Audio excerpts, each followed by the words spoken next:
आधुनिक भारत के इतिहास मॉडर्न हिस्ट्री ऑफ इंडिया के क्रम में आज हमारा अध्याय फर्स्ट मतलब पहला चैप्टर रहेगा उत्तर मुगल काल, द लेटर मुगल्स। देखिए, बाबर 1526 में मुगल साम्राज्य की स्थापना करता है और बाबर से लेकर औरंगज़ेब तक शक्तिशाली राजाओं का क्रम हमको देखने के लिए मिलता है। लेकिन जैसे ही औरंगज़ेब की मृत्यु होती है 3 मार्च 1707 में, 3 मार्च 1707 में दौलताबाद में औरंगज़ेब की क्या हो जाती है, मृत्यु हो जाती है। उसके बाद हमको कमज़ोर या शक्तिहीन राजाओं का क्रम देखने के लिए मिलता है और जो मुग़ल साम्राज्य है धीरे धीरे क्या हो जाता है, विध्वंस हो जाता है। और हम देखेंगे कि शाह आलम द्वितीय के समय में जो दिल्ली है वो अंग्रेज़ों के कब्ज़ा में हो जाता है। उसी के बारे में हम लोग आज उत्तर मुग़ल काल के बारे में, द लेटर मुग़ल्स के पीरियड के बारे में हम लोग बात करेंगे। सबसे पहले हम जानेंगे कि जैसे मैंने बताया कि 3 मार्च 1707 मतलब 3 मार्च 1707 में औरंगज़ेब की मृत्यु हो जाती है। जैसे ही औरंगज़ेब की मृत्यु होती है तो उत्तराधिकारी के लिए मतलब राजगद्दी पे कौन बैठेगा इसके लिए युद्ध चालू हो जाता है, संघर्ष चालू हो जाता है, जिसको वॉर ऑफ सक्सेशन या उत्तराधिकारी के लिए संघर्ष बोला जाता है। तो यह वार ऑफ सक्सेशन किसके बीच में हुआ? तो 3 प्रिंसेस थे, औरंगज़ेब के 3 पुत्र थे। कौन कौन? मोहम्मद मुअज़्ज़म, मोहम्मद कामबख्श और मोहम्मद अज़ाम। मोहम्मद मुअज़्ज़म, मोहम्मद कामबख्श और मोहम्मद अज़ाम, ये तीनों के बीच उत्तराधिकारी मतलब कौन राजा बनेगा औरंगज़ेब के बाद, इन तीनों के बीच झड़प हो जाती है। वॉर ऑफ सक्सेशन मतलब उत्तराधिकारी के लिए संघर्ष जारी हो जाता है और इन तीनों में जो मोहम्मद मुअज़्ज़म है वो विजयी होता है और बहादुर शाह प्रथम के नाम से मुग़ल का सम्राट बनता है औरंगज़ेब के बाद। देखिए, मोहम्मद कामबख्श जो है वो औरंगज़ेब के लिए बहुत ही प्रिय पुत्र था, इसीलिए औरंगज़ेब ने उसे दीन पनाह की उपाधि दी थी। औरंगज़ेब ने दीन पनाह की उपाधि किसे दी थी, यह एग्ज़ाम में पूछा गया है, तो आप इस बात को याद रखिएगा कि औरंगज़ेब ने दीन पनाह की उपाधि मोहम्मद कामबख्श को दिया था।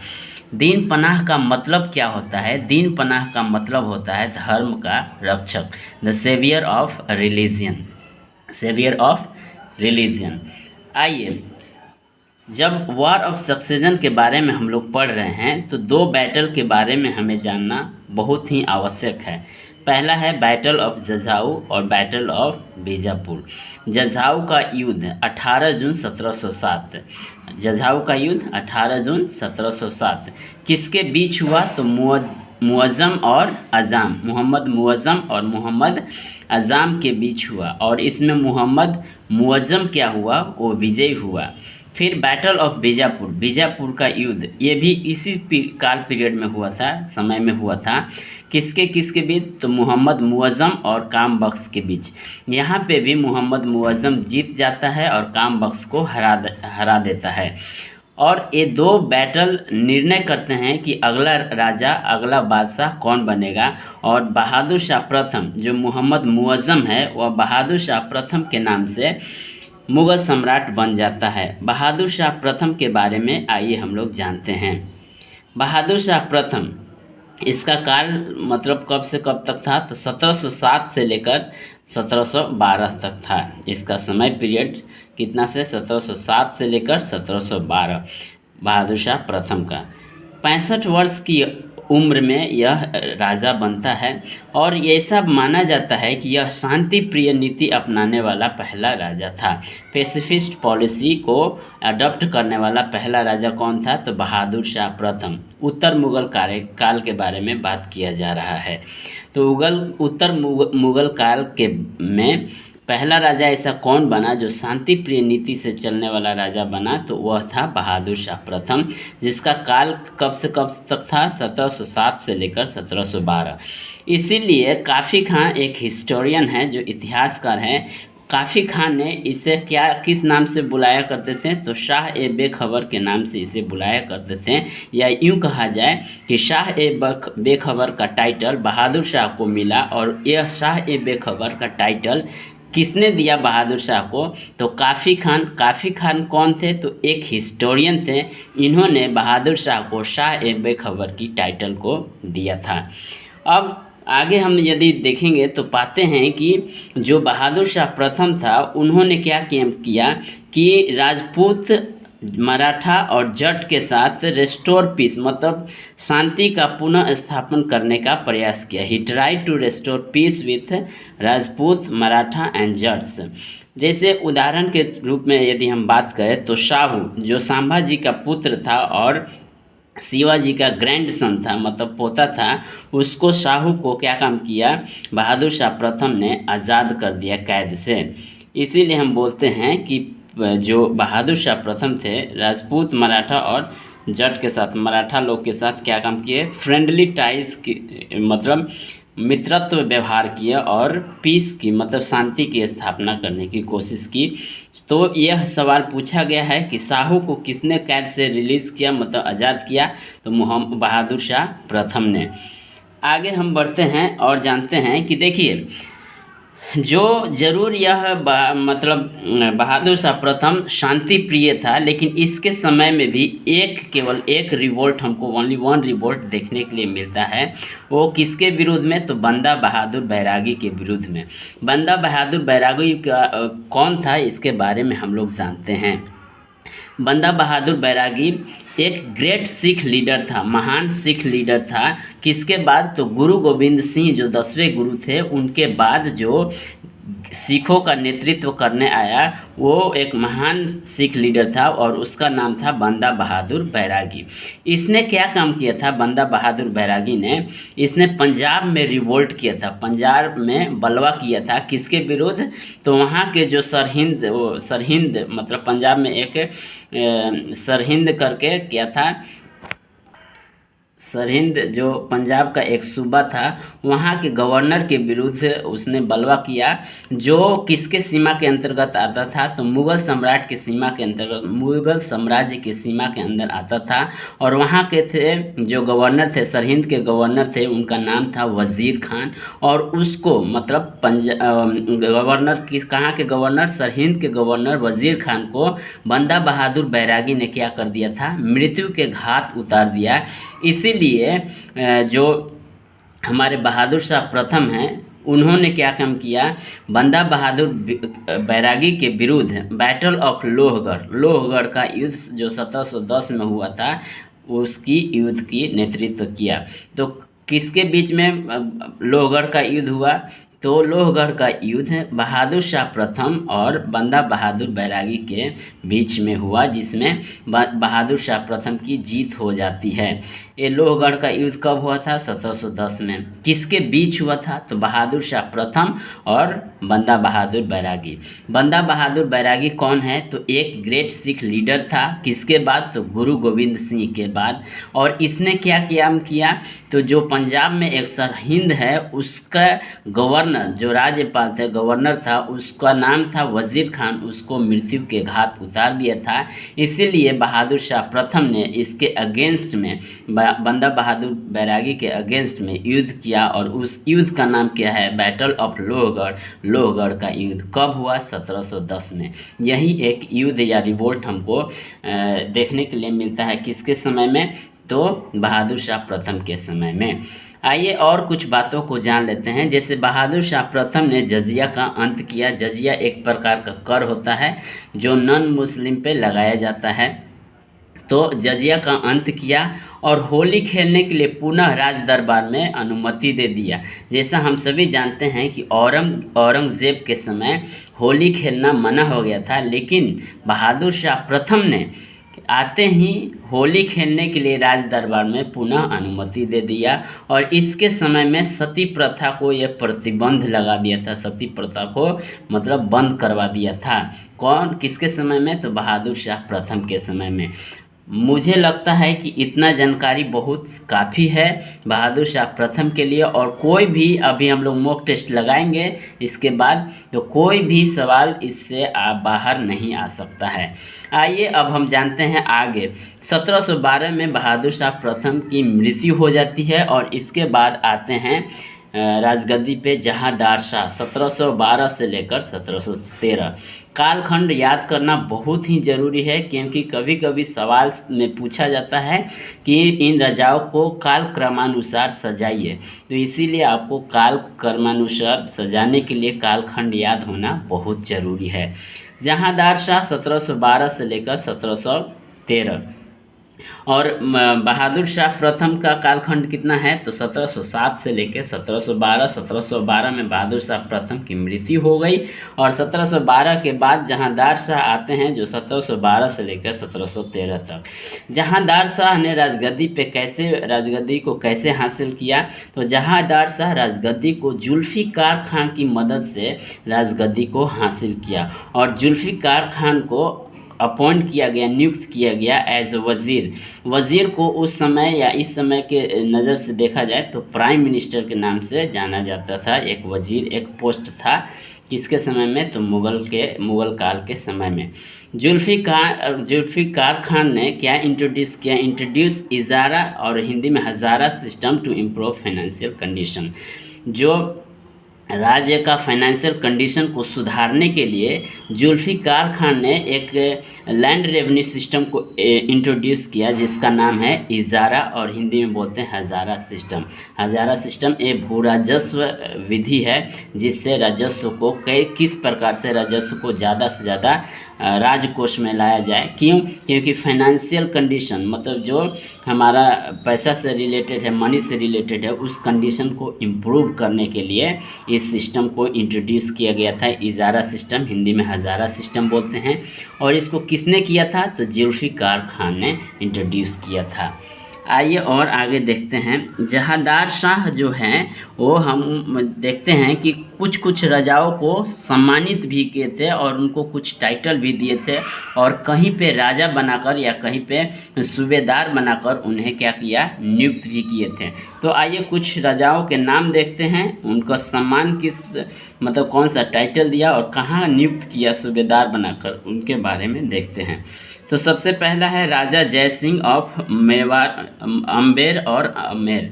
राजा जय सिंह ऑफ अमेर के राजा जय सिंह या अम्बेर इसको भी बोल सकते हैं। अमेर के राजा जय सिंह को इसने क्या किया, हम कौन सा टाइटल दिया, तो मिर्ज़ा राजा का टाइटल दिया। कौन, तो जहांदार शाह। याद रखिएगा कि राजा जय सिंह कहाँ के थे, तो अमेर के, अम्बेर या अम्बेर। और इनको कोई किस टाइटल, कौन सा टाइटल दिया गया, तो मिर्ज़ा राजा का टाइटल दिया गया। और जहांदार शाह ने इन्हें मालवा का सूबेदार नियुक्त किया। जहांदार शाह ने मालवा का सूबेदार किसे नियुक्त किया, तो मिर्ज़ा राजा को टाइटल दिया गया था। किसे, तो राणा जय सिंह को, राणा जय सिंह। और राणा जय सिंह कहाँ के, तो अमेर के। इनको कौन सा टाइटल दिया गया, तो मिर्ज़ा राजा का। कहाँ का सूबेदार नियुक्त किया गया, मालवा का सूबेदार नियुक्त किया गया।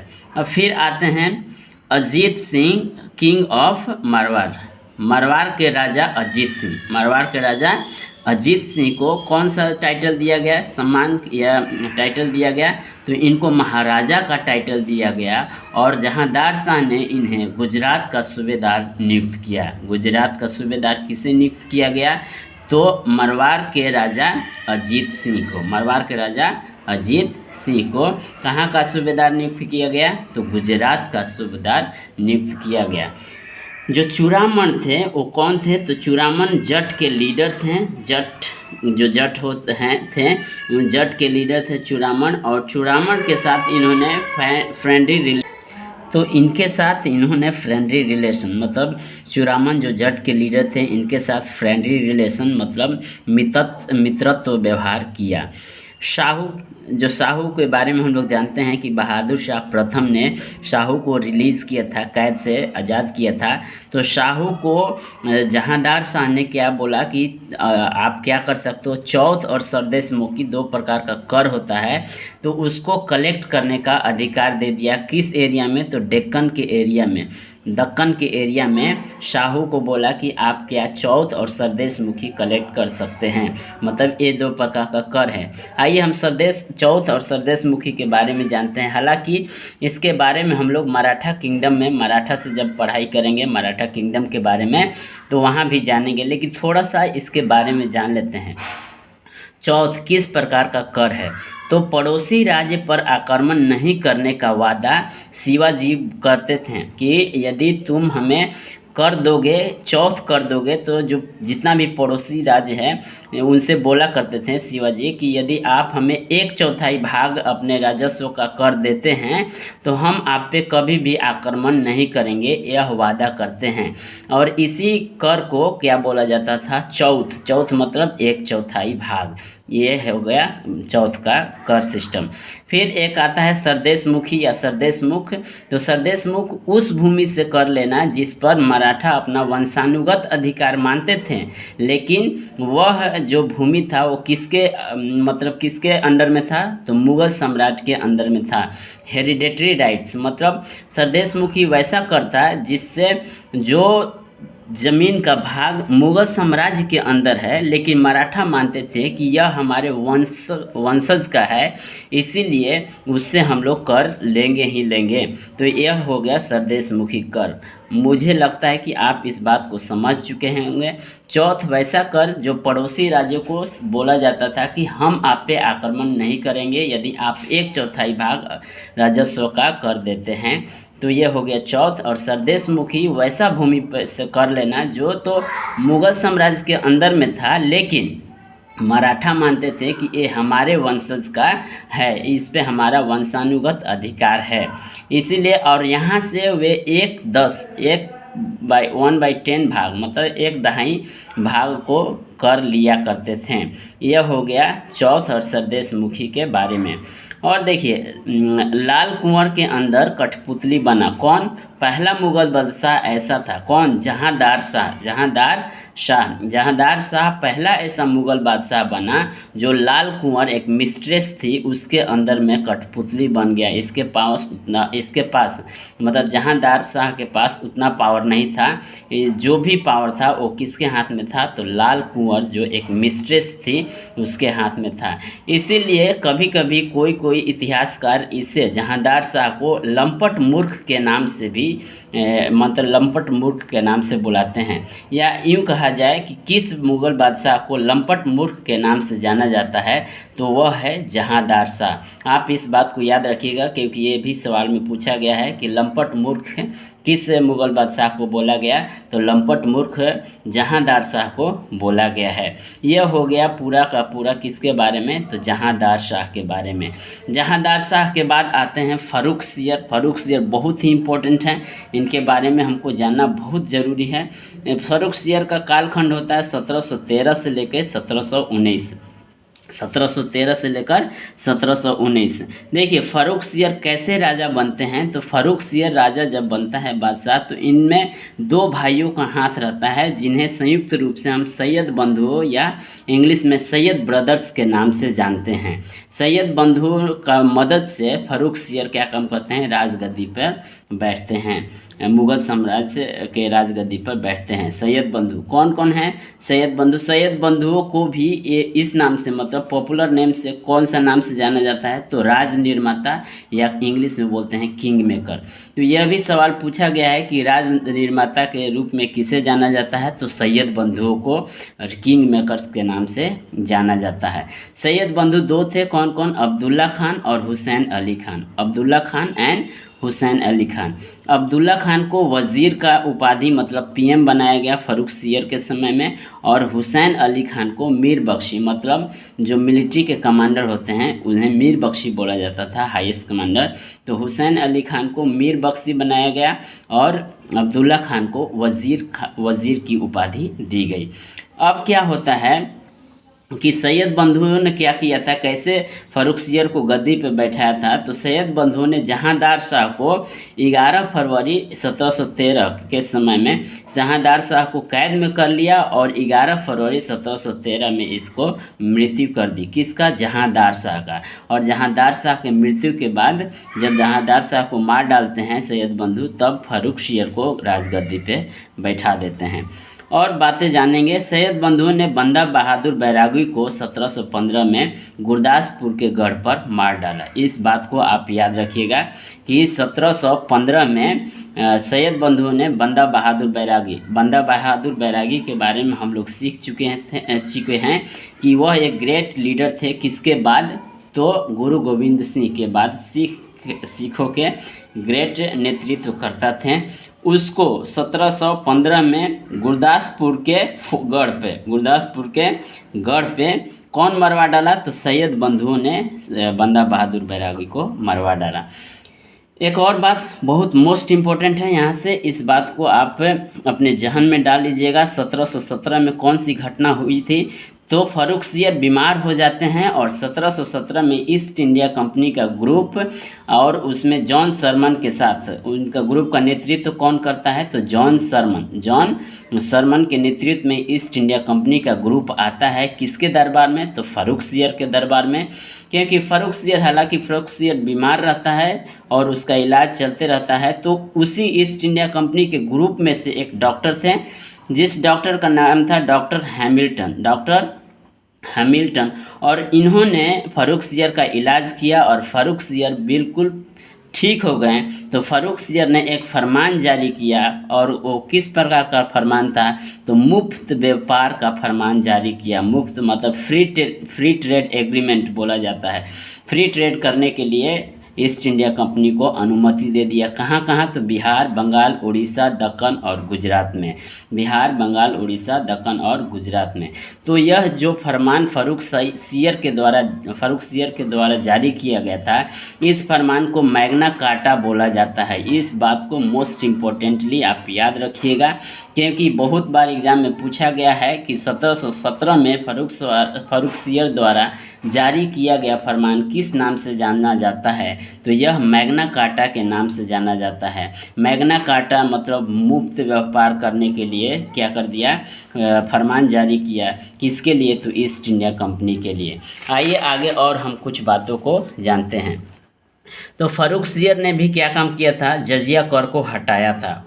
फर्रुखसियर ने भी जजिया कर को हटाया था।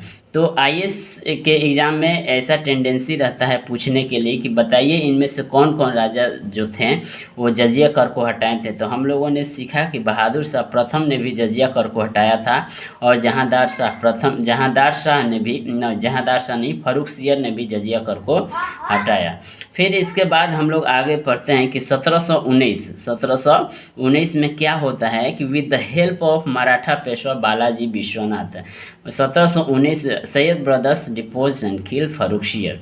1719 में जो सैयद बंधुओं ने मराठा पेशवा जिसका नाम था बालाजी विश्वनाथ, उनकी मदद मांगी। किस लिए? तो फर्रुखसियर को हटाने के लिए और फर्रुखसियर को मृत्यु के घाट उतारने के लिए किसका मदद लिया? तो मराठा पेशवा बालाजी विश्वनाथ का। और फर्रुखसियर को किस नाम से जाना जाता है? टाइटल क्या है? मतलब बहुत सारे हिस्टोरियन इसे घृणित कायर के नाम से जानते हैं। इसे घृणित कायर भी बोला गया। तो ये भी बात को याद रखिएगा, टाइटल जो इन लोग को दिया गया है। जैसे बहादुर शाह प्रथम को किस नाम से जाना जाता है? तो बहादुर शाह प्रथम को शाह ए बेखबर बोला गया, और जहांदार शाह को लंपट मूर्ख, और फर्रुखसियर को किस नाम से? तो घृणित कायर के नाम से जाना गया। ये हो गया पूरा का पूरा किसके बारे में? फर्रुखसियर के बारे में। फर्रुखसियर के बारे में दो छोटे कालखंड के राजाओं का हम लोग सीरीज़ देखते हैं। जैसे रफ़ी-उद-दर्जात एंड रफ़ी-उद-दौला। रफ़ी-उद-दर्जात के बारे में एक बात आपको याद रखना है कि सबसे छोटा कालखंड किसका था मुग़ल साम्राज्य में? तो रफ़ी-उद-दर्जात का। फिर रफ़ी-उद-दौला के बारे में एक बात जानेंगे कि शाहजहां सेकंड के नाम से कौन मुग़ल सम्राट राजगद्दी पे बैठा? तो रफ़ी-उद-दौला, शाहजहां सेकंड के टाइटल से। फिर आते हैं मोहम्मद शाह, 1719 से लेकर 1748 तक। मोहम्मद शाह का कालखंड कितना है? 1719 से लेकर 1748। इसके बारे में भी जानना बहुत ज़रूरी है।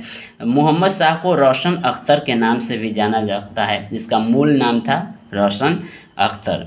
Four important things to know. इसके कालखंड में 4 महत्वपूर्ण चीज़ें हैं जो हमें जानना ही जानना है। पहला क्या है, 1720 की घटना, फिर दूसरा में भी 1720, 1737, 1739। 1720 में क्या होता है कि हेल्प ऑफ निज़ामुद्दीन मुल्क सैयद बंधुओं को मरवाया। किससे मदद लिया? तो 1720 में मोहम्मद शाह ने निज़ाम उल मुल्क, जिसको किलिच खान के नाम से भी जानते हैं, जो हैदराबाद का स्थापना किया था, ठीक है, उसका मदद लिया। कौन? तो मोहम्मद शाह ने किसका मदद लिया? निज़ाम उल मुल्क का मदद लिया और सैयद बंधुओं को मरवा डाला। तो ये बहुत मोस्ट इम्पोर्टेंट है कि सैयद बंधुओं को किसने मरवाया और किसके हेल्प से, किसके मदद से? तो सैयद बंधुओं को मोहम्मद शाह ने मरवाया और किसके मदद से? तो निज़ाम उल मुल्क के मदद से मरवा डाला। फिर आते हैं 1720 में जजिया कर को पूरी तरह समाप्त कर दिया। जजिया कर को पूरी तरह क्या कम कर दिया? समाप्त कर दिया। तो यहाँ पे तीसरा राजा हमको देखने के लिए मिलता है, जो मोहम्मद शाह हैं, वो जजिया कर को पूरी तरह से क्या कर दिए? समाप्त कर दिए। 1737 में क्या होता है? पेशवा बाजीराव फर्स्ट दिल्ली पर आक्रमण किया। पेशवा जो बाजीराव प्रथम थे, उन्होंने 1737 में दिल्ली पर आक्रमण किए। दिल्ली पर आक्रमण करने के बाद क्या हो जाता है, इन लोग का मतलब जो मुग़ल साम्राज्य है, उन लोग का फाइनेंशियल कंडीशन बहुत कमज़ोर हो जाता है और उसे और कमज़ोर करने के लिए 1739 में 13 फरवरी 1739 में बैटल ऑफ करनाल का युद्ध होता है। किसके बीच में? तो मोहम्मद शाह और एक पारस के पर्शियन रूलर थे, उनका नाम था नादिर शाह। यह मोस्ट इम्पोर्टेंट है। नादिर शाह किसके समय में आक्रमण किया मुग़ल पर? तो मोहम्मद शाह के समय में नादिर शाह कहाँ के थे? तो पर्शिया के थे। उन्होंने बैटल ऑफ करनाल का युद्ध 13 फरवरी 1739, इसको भी आप याद रखिएगा। करनाल का युद्ध कब लड़ा गया? तो 13 फरवरी 1739। किसके बीच? तो मोहम्मद शाह और पर्शियन रूलर नादिर शाह के बीच। इसमें नादिर शाह विजयी हो जाते हैं और नादिर शाह विजयी होने के बाद मुग़ल साम्राज्य को पूरी तरह झकझोर के रख देते हैं, क्योंकि नादिर शाह ने कोहिनूर हीरा को भी लूट कर अपने साथ ले गए और तख्त ए ताउस जो पीकॉक थ्रोन बोला जाता है, जो पीकॉक थ्रोन था, उसको भी अपने साथ लूट कर ले गए और मुग़ल साम्राज्य का जितना भी खजाना था उसको झकझोर कर, मतलब पूरा लूट कर खाली कर दिया था। किसने? तो नादिर शाह ने। ये कहाँ का रूलर थे? तो पर्शिया के रूलर थे। तो इसीलिए सिंहासन को भी लूट के ले गए, जो पीकॉक मयूर थ्रोन था, और मयूर सिंहासन या पीकॉक थ्रोन इंग्लिश में बोलते हैं, उसको लूट कर ले गए। इसीलिए बोला जाता है कि अंतिम मुग़ल बादशाह बताइए, जो पीकॉक थ्रोन मयूर सिंहासन पे बैठने वाला अंतिम मुग़ल बादशाह कौन था? तो वह था मोहम्मद शाह का कालखंड है 1719 से लेकर 1748 तक। अब इसके बारे में और थोड़ा सा जान जाते हैं, इसके समय में क्या हुआ था। तो सादत खान के बारे में जानते हैं। एक सादत खान कौन था? सादत खान फर्स्ट नवाब ऑफ अवध का पहला नवाब कौन था? ये भी सवाल पूछा गया है कि अवध का पहला नवाब कौन था? तो अवध का पहला नवाब था सादत खान। अवध का पहला नवाब कौन था?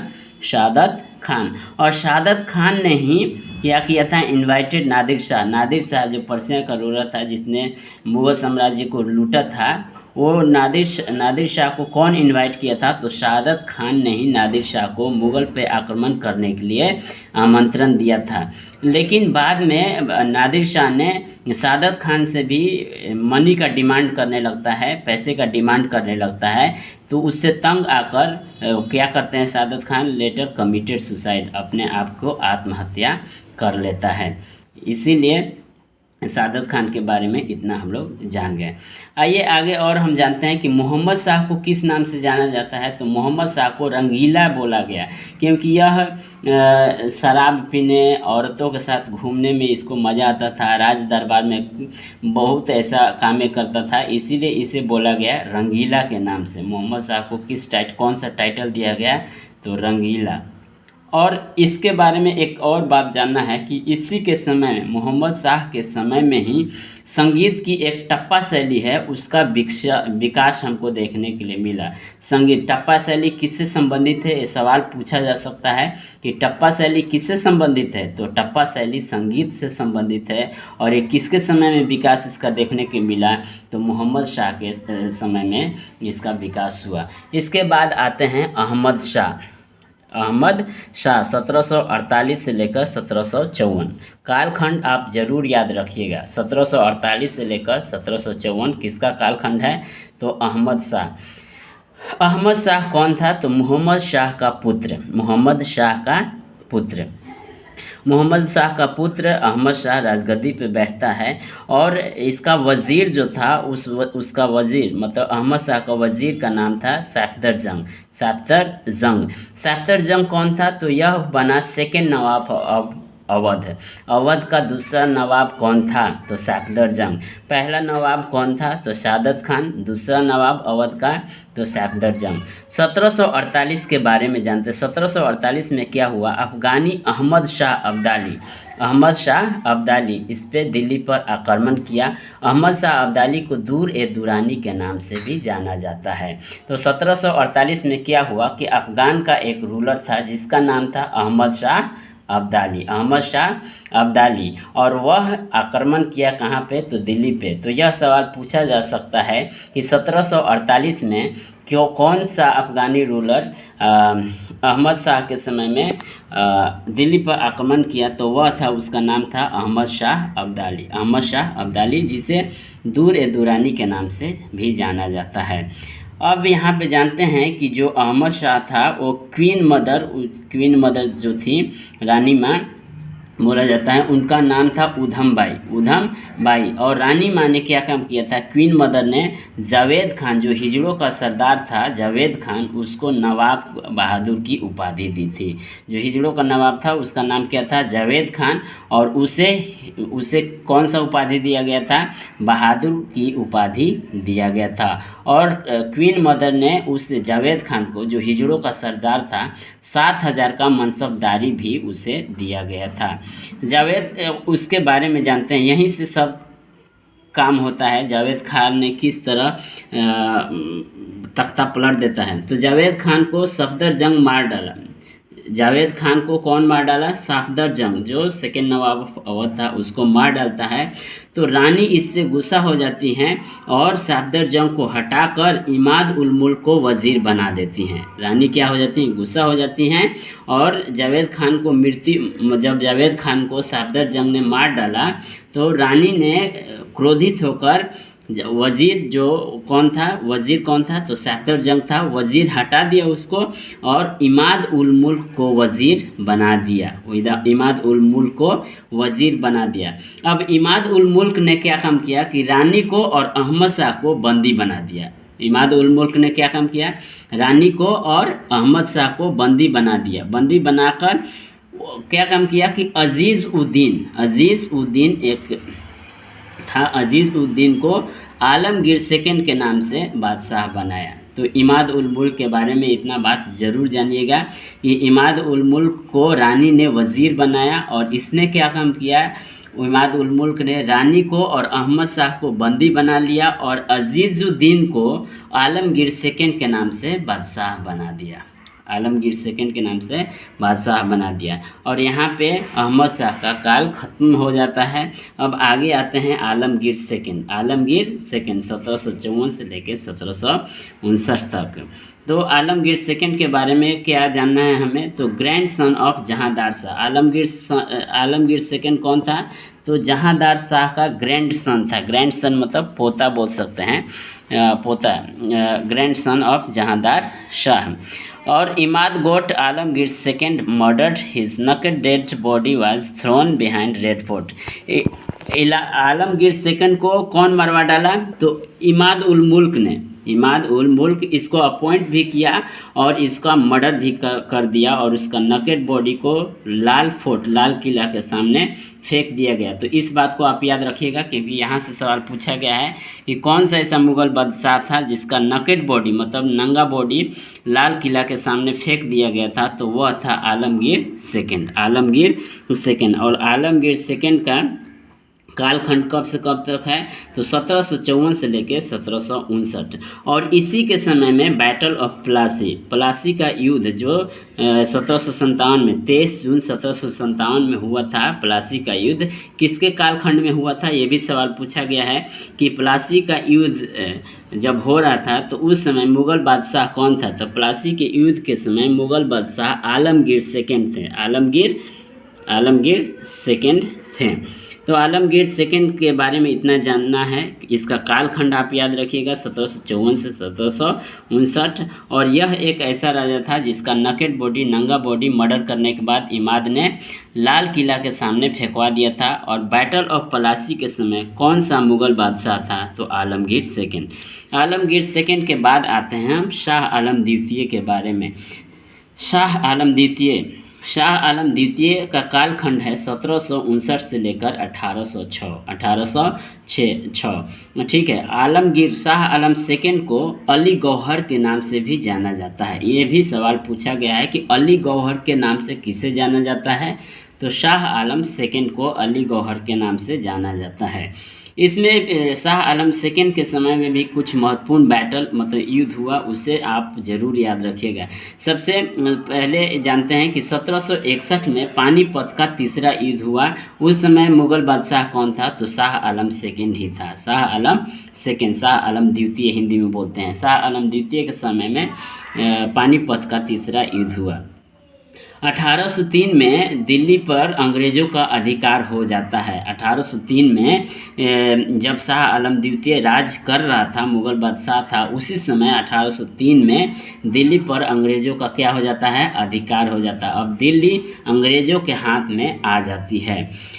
फिर एक और बैटल होता है जो 1764 में 22 अक्टूबर 1764, ये बहुत महत्वपूर्ण है। ये बैटल का नाम है बैटल ऑफ बक्सर, बक्सर का युद्ध। तो बक्सर का युद्ध के समय मुग़ल बादशाह कौन था, ये भी सवाल पूछा गया है। तो मुग़ल बादशाह शाह आलम द्वितीय था। बैटल ऑफ बक्सर कब लड़ा गया, तो 22 अक्टूबर 1764, 22 अक्टूबर 1764। तो दो बैटल हम लोगों ने देखा, 1761 में थर्ड बैटल ऑफ पानीपत, 1764 में battle of Buxar. Allahabad battle of Buxar के बाद क्या होता है, इलाहाबाद की संधि होती है, इलाहाबाद की संधि होती है। फर्स्ट ट्रीटी ऑफ इलाहाबाद कब होता है, तो 12 अगस्त 1765। बीपीएससी में सवाल पूछा गया है कि पहला संधि कब हुआ था, इलाहाबाद की पहला संधि कब हुआ था, तो 12 अगस्त 1765। 12 अगस्त 1765 किसके बीच होता है, तो शाह आलम द्वितीय के बीच और रॉबर्ट क्लाइव, जो अंग्रेज सेना का नेतृत्व कर रहा था रॉबर्ट क्लाइव, उसके बीच में होता है। शाह आलम द्वितीय और रॉबर्ट क्लाइव के बीच में।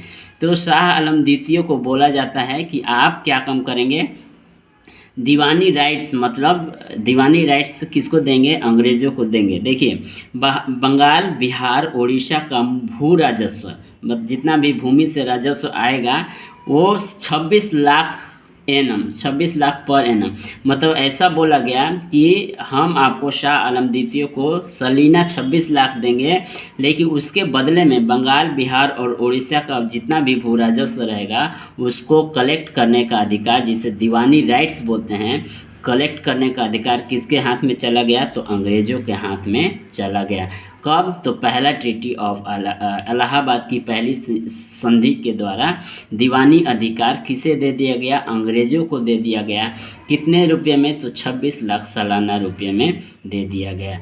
और यह ऐसा बोला जाता है कि लास्ट सॉवरेन मुग़ल, जो लास्ट स्वतंत्र मुग़ल एम्परर था वो कौन था, तो वह था कौन, शाह आलम द्वितीय ही लास्ट सॉवरेन मुग़ल एम्परर के नाम से जाना गया, क्योंकि इसके बाद जो जो भी राजा बनेंगे वो किसके परमिशन से बनेंगे, तो ईस्ट इंडिया कंपनी के परमिशन लेकर ही बनेंगे। अब आते हैं अकबर सेकंड के बारे में। अकबर सेकंड का कालखंड था 1806 से लेकर 1837, 1806 से लेकर 1837। इसके बारे में उतना जानना ज़रूरी नहीं है, लेकिन इसके बारे में 2-3 बातें अवश्य जानना ज़रूरी है। अकबर सेकंड का कालखंड कब से कब रहा, 1806 से लेकर 1837। पहला मुगल शासक था जो ब्रिटिश के अधीन था, या पहला ऐसा मुगल शासक था जो ब्रिटिश के अधीन होकर राज कर रहा था। और राजा राम मोहन राय को राजा की उपाधि किसने दिया था, अकबर सेकंड ने, क्योंकि राजा राम मोहन राय अकबर के बिहाफ में अकबर के तरफ से पेंशन के लिए केस लड़ने गए थे इंग्लैंड में, और इसीलिए अकबर सेकंड ने राजा राम मोहन को राजा की उपाधि प्रदान की थी। आइए थोड़ा सा और आगे हम लोग जान लेते हैं, और यही लास्ट है। बहादुर शाह सेकंड का कालखंड 1837 से लेकर 1858 तक था, और 1837 से 1857 में हम लोग जानते हैं कि जो क्रांति हुआ था 1857 की क्रांति, उसके बाद 1858 में जो ईस्ट इंडिया कंपनी था वो उसका शासन डायरेक्ट किसके हाथ में चला जाता है, तो ब्रिटिश क्राउन के हाथ में चला जाता है।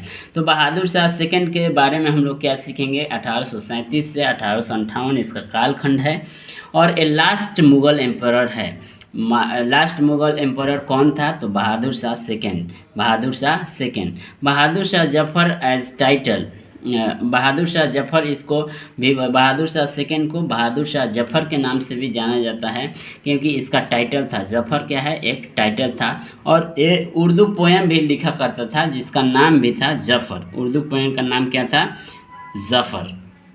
1857 की क्रांति का नेतृत्व इसने किया था, किसने, बहादुर शाह सेकंड ने। और इसे शहंशाह हिंदुस्तान 1857 की क्रांति जब होती है तो जितने भी क्रांतिकारी थे तो भाग कर दिल्ली आते हैं, और दिल्ली आकर बहादुर शाह सेकंड को, बहादुर शाह जफर को शहंशाह हिंदुस्तान मतलब एम्परर ऑफ इंडिया के नाम से मतलब टाइटल दे देते हैं। शहंशाह हिंदुस्तान के नाम कहकर इन्हें संबोधित करते हैं।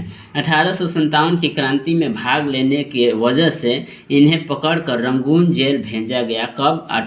रंगून जेल भेजा गया, और रंगून जेल में 1862 में इनकी मृत्यु हो जाती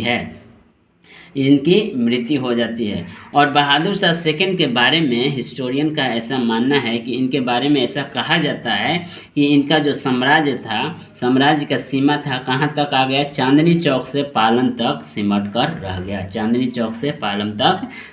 रह गया। ये हम लोगों ने सीखा किसके बारे में, तो पूरा आज की इस वीडियो में हम लोगों ने उत्तर मुगल काल के बारे में सीख लिया है। और नेक्स्ट वीडियो में हम लोग क्या सीखेंगे, इससे क्वेश्चन इसमें जितना भी क्वेश्चन बने हैं उसका मॉक टेस्ट मैं लेकर आऊँगा, और देखेंगे कि जितना भी मैं पढ़ाया हूँ उससे बाहर किसी भी एग्ज़ाम में सवाल नहीं पूछे गए हैं।